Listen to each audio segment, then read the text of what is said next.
On a moonlit night with a strong wind, Akira Masaki decides to feed the cats belonging to a local old granny. Akira noticed the particular brightness of the moon and remembered Cat Granny telling her something strange would happen on nights like these. Inside the usual elevator she would take home, it looked quite different from what she remembered. Then suddenly, a talking wizard hat named Myrrh, referring to her as Great Sage, promised to guide her safely to the elevator's destination. Where to? A world that was almost destroyed by the Great Calamity. From beneath the hat appeared an actual man, who acknowledged he might be getting her into a bit of trouble, be it romance, honor, or war. And while troubles existed involving family, friends, revenge, or returning a favor, Myrrh informed Akira this was the worst kind of trouble, saving the world, and he needed her help. Akira couldn't comprehend what was happening, but with him continuing to ramble, Myrrh's hope was to become her friend. He's been waiting a long time to meet her, and while he personally didn't care for saving the world, he wanted her to discover the truth about it. Then, he disappeared as the doors opened. From the blinding light, her eyes opened to the Minister of Magic from the Central Country, Drummond, telling his subordinates, "The Great Sage is here! The wizards have successfully summoned her." Akira wondered if this was some kind of prank show, questioning if there was a hidden camera somewhere. But no, Drummond was serious, ecstatically telling her she was going to fight the Great Calamity and save the world. To this, Akira was still in disbelief, wondering if she were in some kind of VR experience. However, Drummond assured her she'd be in no danger. The ones who'd be doing the actual fighting were the wizards. They're a lot that follow directions just as well as cats, but for some reason, they've always followed the directions from the great sages that come from another world. Drummond then gets a notice from one of his men, and so he urges Akira to the castle. With her trying to refuse, he gets serious, telling her she's coming by force, commanding his guards to take her. Then suddenly, two wizards come to her aid. First to introduce himself was Kane, a wizard with heterochromia eyes from the Central Country and a knight. He and Heath were more than prepared to deal with Drummond and the Ministry. He also happened to be the guard's former captain. Kane and Drummond argued over who had real authority over the guards, but with Drummond's command, the battle began. Kane handled the guards, while Heath ushered Akira away. She noticed how pretty he was, almost like he was made of glass. Making their escape, Heath admitted to being almost out of magic. Having fought against the Calamity, he and Kane were at their limits, but with the guards approaching, he'd do whatever it takes to protect her. He quickly cast time stop magic, exhausting himself further, and now that Kane had caught up, they could finally leave. Unfortunately though, the spell was about to break, but now they were catching a lucky break, smelling a sweet, dizzying scent like wine. It was from an ally named Shylock, who held Heath in to console him. The guards were ready to go on the offense again, but a single puff from Shylock's magic put them to bed. Kane then came down to offer his hand towards Akira, but then realized it was probably strange to take a stranger's hand from another world. As a knight, he couldn't just whisk her away without explaining. He asked Akira to lend them her powers. The reason being was because they had been utterly defeated.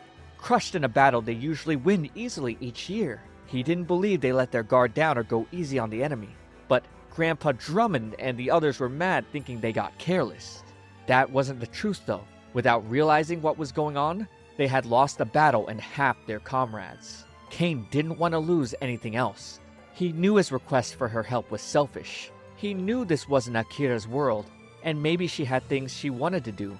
He gave her free choice to decline, but without a single doubt, he proclaimed they needed her. Akira didn't really understand anything Kane had said. However, she could strongly sense how earnest and sincere he was through his words and eyes. Despite the fact that she didn't know whether this was a dream or fiction, she couldn't ignore what he said. Offering her help, Heath was desperate for her to save Faust. Faust was one of their friends that was dying. He shielded Heath and ended up gravely injured. And now, Heath was overjoyed hearing Akira accepted. Drummond suddenly appeared, telling her not to be fooled, calling the wizards selfish liars, saying they tricked people without hesitation and controlled their hearts with their bizarre powers. To this, Shylock responded if they were in fact telling the truth, it would mean Drummond was lying. He told Drummond to shut up. Akira carefully considered both the words Drummond and Kane had spoken to her, and she still took Kane's side. Still though, Drummond wouldn't back down, telling them there were additional guards outside. But that didn't matter since Mur turned him into a little old mouse. Akira wondered what was going on, since earlier Mur seemed like a wise gentleman, and now seemed more like a mischievous stray cat. Mur then reintroduced himself, and excitedly took her out the window where they descended. He was hoping to make her heart race. Gracefully sitting atop his broom, he offered his hand, and now taking flight, she wondered what happened to Tokyo and Japan. Of course though, he had no idea since that was another world. A wave of 7 colored flower petals that sparkled like the rainbow then came flowing at them, as though they were dancing while being embraced by the galaxy bathed in endless light. Their laughter resonated. At the castle, the twins Snow and White were prodding Oz about how Faust was faring. Oz had done his best, giving herbs to Faust to ease his pain, but was unconfident about their allies' survival. The only hope they really had was if the great sage arrived on time. The other northern wizards came downstairs. Even though Faust was a friend of Mithra, he was done here since he'd accomplished his task. Owen was fine leaving as well, believing the world was on the brink of end, but he casually accepted, thinking it'd be fun to watch people in despair. With the twins scolding him, he teased back, asking if they were going to spank him, but they believed even a spanking wouldn't be good enough to make him a better man. Bradley then began trying to sneak his way out, so the twins started to grab onto the ex-bandit boss, reminding him he was still their prisoner. They joyfully told him he was going back to his cell, while he complained they needed to stop pretending to be kids, taking on a youthful appearance when the two of them were well over 1,000 years old. Mithra came by to poke Oz for holding the title Strongest Wizard, yet being nothing in the face of this year's great calamity. Even though it was a title Oz hadn't chosen to bear, Mithra aspired to defeat him in order to claim the title for himself. But if Mithra hadn't been one of the chosen wizards, Oz would have killed him right now on the spot. To this, Mithra calmly left. Upstairs, where Faust lay on his deathbed, Bradley offered to honor any request, telling him there was no need to play selfless in his final moments. Bradley got flustered, hearing the twins calling him a good boy.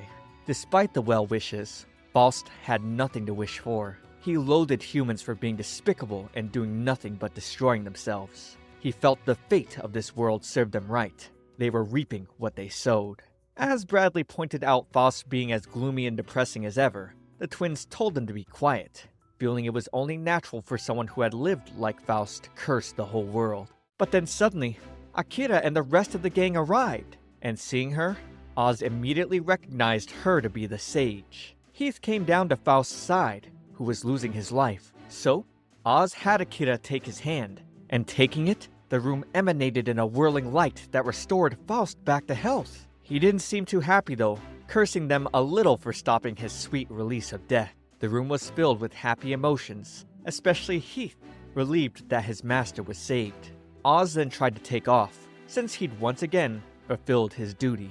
But Kane wanted him to stay so they could discuss their battle with the Great Calamity next year. Kane had the idea that they could work together in order to win. However, Oz believed that was the mentality of young wizards. He didn't see the merit in teamwork. It's survival of the fittest. If they didn't want to be cold, they needed to become strong enough to survive on their own. He called Kane's hopes childish idealism before taking off. Even though Oz had just left, Kane was still convinced they needed him to unify the entire group. Oz's might unified a convict like Bradley and the rest of the wizards together. Mithra and Owen would only listen to an exceptionally powerful wizard like Oz. Akira suddenly hit her face, making everyone wonder what was going on. But she just had to get confirmation that all of this really wasn't a dream. Snow then commented the previous sage had pinched his cheeks as well.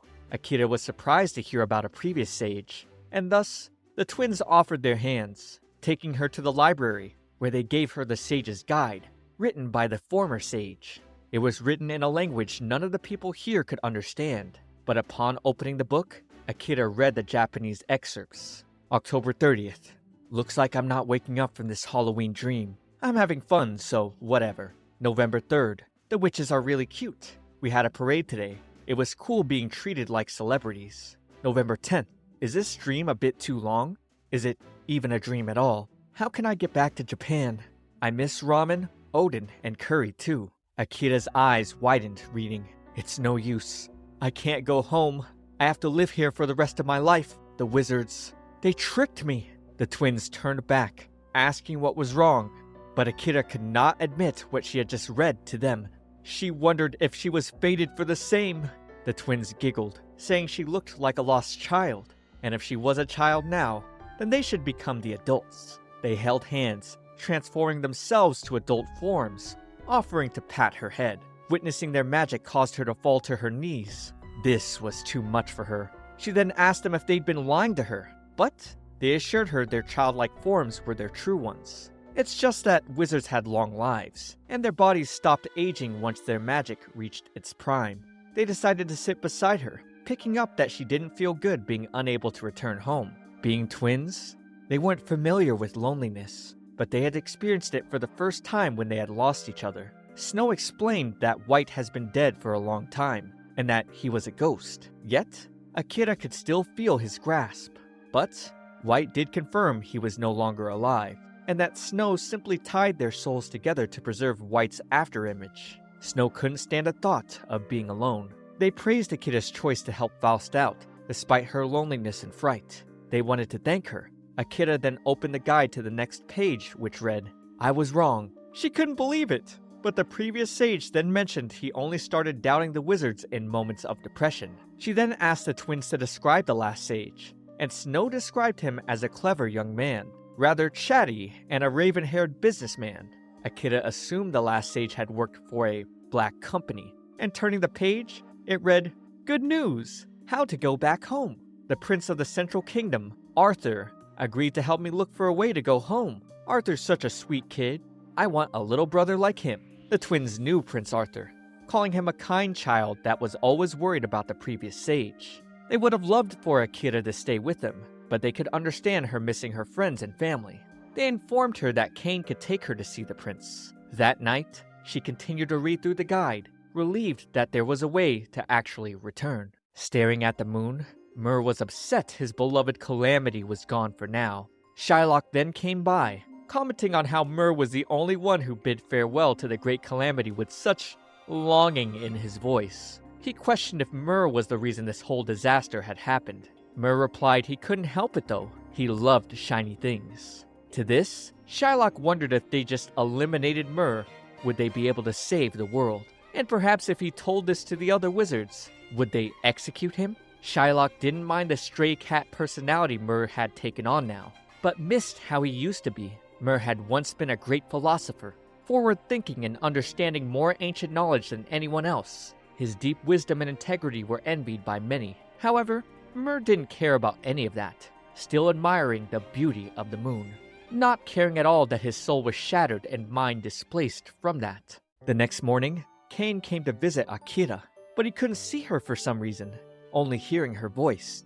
With her touching him, she appeared in front of him. He believed it must be because of his red eye. The original that was once there was forcibly ripped out by a really sick and twisted wizard, who took his eye and replaced it with his own. Cain planned to take back his eye from that wizard one day. That very wizard was Owen, a wizard from the north. Cain warned Akira to stay away from him, because if she didn't have enough mental defenses, she'd be dragged down into the darkness. He told her not to worry though, because he'd protect her. He then apologized for not addressing her formally, as he often got yelled at for not being polite. But Akira was fine with it. He then offered to talk about her request to return home. He'd heard it from Snow and White, and even though he'd like for her to stay, he was open to helping her. Akira remarked that the moon was really big in this world, but of course it was. As Cain explained, it had just finished attacking them. The moon was in fact the Great Calamity. It invades once a year and tries to destroy the world. It's what they'd been fighting the entire time. Akira was surprised to hear this. Cain then explained something was weird with the Great Calamity this year. It was unbelievably powerful, and because of that, they had lost 20 of their allies. He then offered to take her to meet Arthur, since he himself was in and out of the capital all the time. He just asked that Akira wait, since the city still needed restoration work. She accepted, offering to help as much as she could while she was still here. And so, he asked her to summon more wizards, since the sage was the only one who could. In town, The citizens were suffering from tornadoes and other disaster conditions. A small girl tripped, calling for her mother as she was about to get crushed by debris. Luckily, Prince Arthur appeared in the nick of time to save her. He wasn't going to let his people suffer. Okay, this anime definitely had an interesting start. If you like this series, please subscribe and let me know if I should continue. Also, watch this next video. It's me, ComfyTea. I'll see you all in the next one.